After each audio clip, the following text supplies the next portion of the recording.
So there's a story that's been trending worldwide of an 8-year-old girl by the name of Milagros, and short for Millie Hernandez.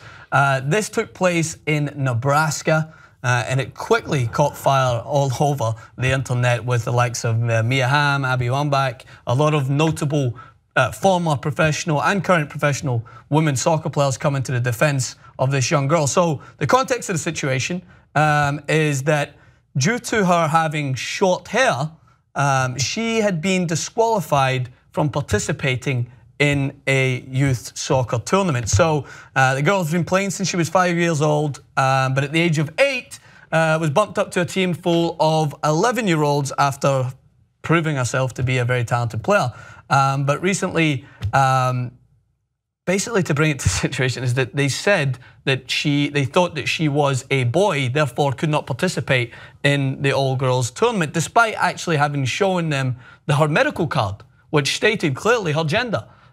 They still would not let her play in this tournament. Therefore, her dad went on to NBC affiliate and basically said that it was ridiculous, to say the least, and quickly the internet got hold of this, and many countless celebrity figures and professional soccer players showing their support. Here's what I don't understand. In the day and age of social media, so now you got Abby Wambach and you have a lot of the women in the U.S. women's national team throwing this tournament, this organization, these officials completely under the bus, as they should be. But what do you think is going to happen?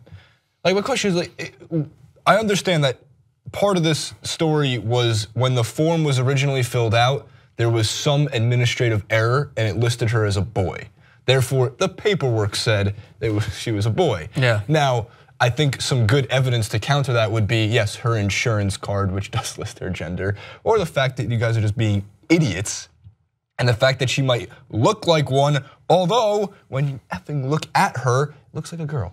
Like, and not that that's even an issue in its own right. My point being is, you're gonna get so much backlash for this. And you should know, as the officials are going in this, we're talking about a youth tournament. We're not talking about the US national team. We're not talking about an administrative error that could cause some form of cheating. We're talking about youth level soccer, right? Which has a million problems in this country as it is. But the point being is the backlash is warranted, but unfortunately, as most people will see, I shouldn't say for, but fortunately for Millie, you got people like Abby Wambach on her side, you have people Megan Rapinoe on her side, and I'm sure many others will chime in at some point. Yeah, and it's just dumb. It's just very, very dumb. There's no other way to put it. So so what they were making the excuse basically was that there was a typo. There was one that actually wrote down that she was a boy, and then in the other one it stated that she was a girl. So this was announced to them several hours before they had to participate. So there's plenty of time in there to fix the situation if it happens to be a mistake. But it clearly was much larger than just a simple mistake, because when the filer showed up with the insurance card in hand that stated her gender, they wouldn't even look at it.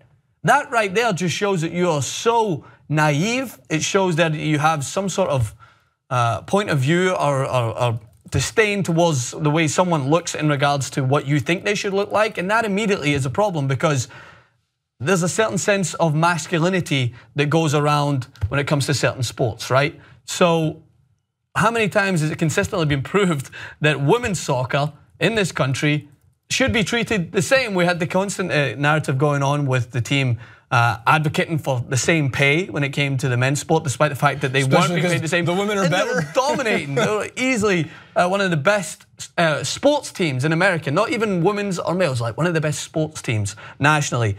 So it just puts forward this message again that you have to look a certain way in order to fit into a certain stereotype of a sport. If she had her hair buzzed, if she had her hair shaved off, whatever, her hair long down to her ankles, it's like you don't tell someone how they should look when it comes to a sport, specifically when it comes to world soccer. Like, it's. Have you seen what Arturo Vidal does with his hair? It's just so regardless that they have to be held to a certain standard in order to compete and play a sport that she loves. Now, I am thankful when I read on that it's just such a annoying thing to read, because it touches your heart when you think about her dad had to tell his daughter that she wasn't able to play. So she had a very 8-year-old reaction. She broke down crying. Like, you tell me you're not going to play, I would have reacted the exact same way through a fit at 8 years of age. But then he tried to explain that people made mistakes, that everybody makes mistakes, and you just got to keep playing.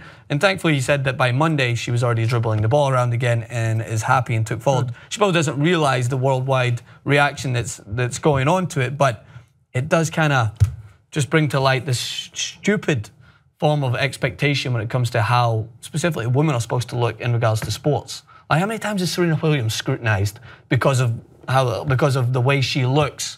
In regards to the way other people are expecting. Well, there was a story that, what do you call it, that she was, because she won her last major, or no, I'm sorry, the last tournament she won, she was like a month and a half pregnant. I don't think she knew she was a month and a half pregnant, but she played and she won, and there was an actual group that was advocating for getting that win disqualified because it was an advantage.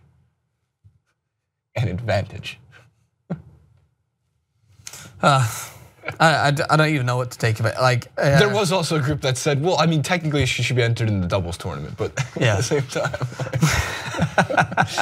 but I mean, I'm just saying. I mean, that's a fair criticism. Some of the responses were great though. Abby Wambach came out and said that she has 2 gold medals and won championships with short hair, and saying that you're a natural born leader, and she's so proud of us. So, of course, I mean, what can come of it is that Mia Hamm, of course, arguably the most famous, or one of the most famous. I don't think so anymore, but definitely Carly Lloyd. Definitely one of the greatest. But now I think, yeah, there's been a new wave of talent, and I'm sure the 8-year-old Millie might not even have ever watched any. No, she's probably seen some Mia Hamm highlights. So Carly Lloyd's the one that I look up to. Carly Lloyd. Come on.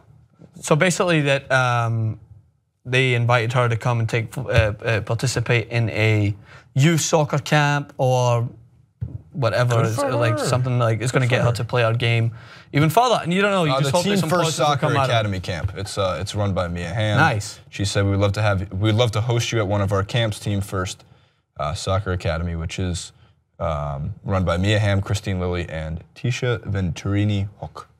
Yeah.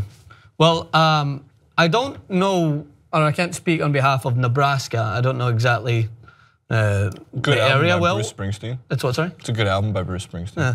Well, but when it comes to this situation, like I hope that the situation is addressed and that it doesn't shine light on a bigger issue when it comes to what they expect people to look like when it comes to sport. Let the girls play their sports, man. Let them play soccer, and don't try and hold them accountable for something that you think hold the idiots in the paper room, the file room, accountable. Yes, exactly. For writing it down correctly. So, all right, that's it. Comment below. Let us know what you think.